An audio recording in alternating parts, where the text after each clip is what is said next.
Lep pozdrav iz studia Idrijskih novic. V današnjem športnem pogovoru gostimo prejemnico nagrade občine Idrija Nastjo Lakner Čavlović. Nastja, najprej iskrene čestitke za prejem občinske nagrade. Podeljena je bila za odlično delo z mladimi na področju športa in plesa. Kaj taka nagrada pomeni? Ja, najprej najlepša hvala. Meni ta nagrada res ogromno pomeni, ker je v bistvu to ena taka nagrada dela celotnega mojega življenja. Itak začela sem s plesom in sem si že kot mičkena želela, da bi imela svojo plesno šolo.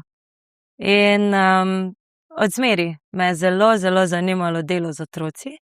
Tako da sem res vesela, da so videli ta potencial v meni, pa da so mi dali tole nagrado.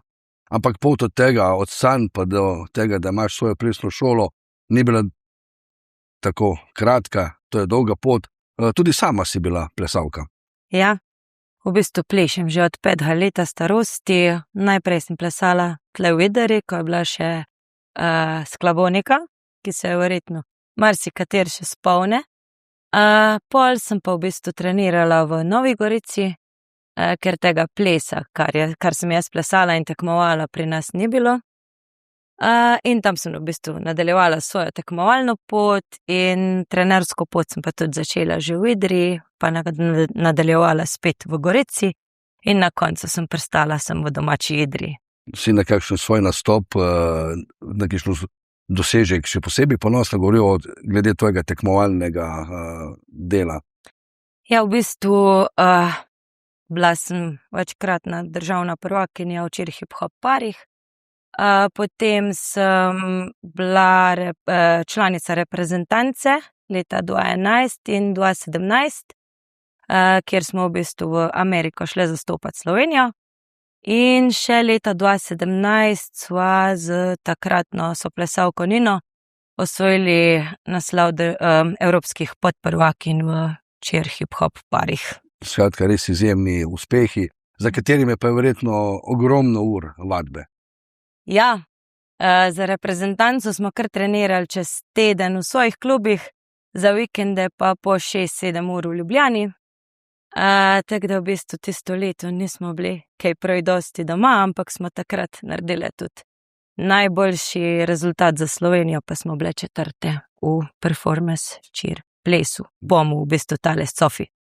So pa vse te izkušnje zagotovo zelo dobrodošle, ko imaš sedaj svoj klub, svoje društvo. Ja, zelo. Točno vem, kaj gledati pri puncah, kako sestavljati koreografije. In sem res zelo ponosna na njih, ker vem, da je težko začeti. Je to ta šport, ker je Slovenija izredno močna v Evropi in v svetu v tem plesu, tako da tudi že naša konkurenca po Sloveniji in seveda tudi po tujih državah je kar močna. No, Evropa je kar vrh tega. Ampak za pripraviti ekipo na en nastop, to je res verjetno ogromno dela. Kje dobiš idejo za samo koreografijo, za izbor glasbe, za nenazadnje oblačila? Ja, v bistvu vse skupaj se prične pri izboru glasbe, ki jo v bistvu za naša tekmovanja težko dobiš nekje na spletu, ampak je treba v bistvu kupiti iz spleta, ali pa jo daš nekomu v tujino, ki ti jo v bistvu zmiksa. Ker potem, če greš na evropska prvenstva, je pač tako pravilo, da moraš imeti licencirano glasbo, tako da sami za kakšna evropska ne moramo miksati. Pol pa v bistvu, ko imam enkrat glasbo, se pa začne ta težji del. Moraš v bistvu poznati svoje plesalke, kjera ima kakšne sposobnosti, da narediš začetno postavitev in potem v bistvu delaš koreografijo na glasbo in na njene poudarke, no, kar pa v bistvu tudi sodniki pol ocenjujejo na tekmovanjih. Zdaj, glede na to, da imaš v svoji plesni šoli kar ogromno plesalk, tudi neki plesalcev verjetno. Plesalcev ni, plesalke so. So samo plesalke. Ja. Je težko izbrati, katere bodo članice posamezne ekipe? Ja, prva omejitev so starosti. V bistvu zveza ima določen pravilnik, si ga je treba držati. Pol pa še, ja, glede na to, koliko znajo, je treba narediti, kot sem rekla, postavitve in vse pa pol narediti skupino, no. Ne vem. Koliko je pa plesalk v tej tvoji plesni šoli? A govoriva samo o tekmovalkah, ali nasploh otroci? Koliko. Ker govoriva tukaj, da klub se ukvarja s plesno-gimnastičnimi prvinami. Tako, vseh skupaj otrok je 200, mogoče še kakšen več. Tako da ja, kar velikih je, ki se v bistvu ukvarjajo s plesom, nekateri z gimnastiko, nekateri pa v bistvu z obemi športi. Imaš pa treninge, vadbo, ne samo v Idriji. Ja, imamo vadbe tudi v Cerknem, na Šentviški gori, v Žireh, na Vojskem, pa Idrija in Spodnja Idrija. Imaš dosti pomočnikov ali vse sama, skrbiš sama za vse? Za veliko sem kar sama, ampak imam pomočnice, ki se v bistvu zdaj uvajajo v ta trenerski svet in so tudi izredno pridne in res, ko mi čakam, da malo zrastejo, pa v bistvu, da bojo tudi one lahko tak na tej poti. Ampak so super, pomagam jim, kakor jim lahko, in so zelo poslušne, tako da res sem vesela, da imam te punce. Vedno bolj se predstavljate pod imenom plesna skupina Dreamers, aktivni ste dejansko na večjih področjih, ljubitelje košarke vas lahko praktično vsaki tekmi vidijo, plesalke tvoje šole, kako nastopajo med odmori, potem na kolesarski dirki, ki ste bili prisotni. Tule so pa tudi starši tisti najbrž, ki pripomorejo k dodatnim aktivnostim. Ja, zelo veliko v bistvu so tudi starši pripomorejo zato, ker je tu res velikega odrekanja. Punce so res pridne vsako soboto, ko gremo naprimer na košarkarsko tekmo, kar sem tudi klubu izredno hvaležna, da nas imajo, v bistvu jih pripeljejo, odplešejo punce, dodatni treningi za to, da v bistvu pripravimo vse koreografije, da jih lahko tam zaplešemo. In isto se zelo rade odzovemo za vse dogodke, kar nas pokliče, če le imamo čas, pa nimamo naprimer svoje tekme na ta dan. Ampak take nastopi si predstavljam velik pripomorek tudi k temu, da zmanjka, da ni več treme. Ja, to je pa res. Takoj, ko so začele punce veliko nastopati na tej košarkarski tekmi, sem videla, da so dobile tako samozavest, da je v bistvu to zelo pripomoglo tudi na tekmovanjih in na ostalih nastopih, da ni več take treme in da v bistvu grejo samozavestno gor in odplešajo to, kar znajo. Omenila si, da si svojo športno pot začela večji del plesala v Novi Gorici, zato ker tega plesa v Idriji ni bilo. Za kakšno vrsto plesa gre, kako bi ga najbolje opisala? Ja, to je performance cheer ples, v bistvu za vse, po moje bo najlažje, če rečem ples cofi, ki izhaja pač iz teh navijaških tekem. Vedno so govorili, ja, navijačice, ne? Cofi pa tu, ampak je tu veliko več truda, kot sem splesati nekaj iz cofi, kjer res rabiš od močnih zategnjenih rok, tehnični elementi, ki so trenutno res na kar visoki ravni pri nas in brez gimnastičnih elementov pri tem plesu žal ne gre več.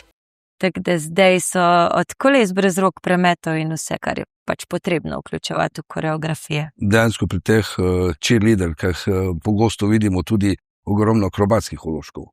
Ja, cheerleaderke so načeloma te punce, kjer izvajajo tudi mete in imajo prav svoj del ta gimnastični. Pri nas je pa potrebno v ples vključiti dvige in gimnastiko. So pa dvigi pri nas omejeni, ne smemo imeti teh metov, ki jih imajo cheerleaderji, ampak še zmeri morajo pa biti dosti zanimivi, da v bistvu koreografsko poudariš koreografijo, da je sodnikom zanimiva in da jo seveda punce naredijo, splešajo tako, kar morajo. Iščeš, da je mogoče kakšne nove gibe, ki bi jih vključila v samo koreografijo. Je sploh lahko najti nek nov gib? Gibe si načeloma moraš kar sam zmišljati. Predvsem gre tukaj za trike, ki jih mogoče opaziš, pa jih pol probaš punce naučiti. Gibe pa je pač tvoja domišljija in to narediš pol. Zdaj iz pogovora lahko sam razberem, da dejansko uživaš v plesu, se tudi v tem predvidevam vidiš tudi v prihodnjih letih, desetletjih?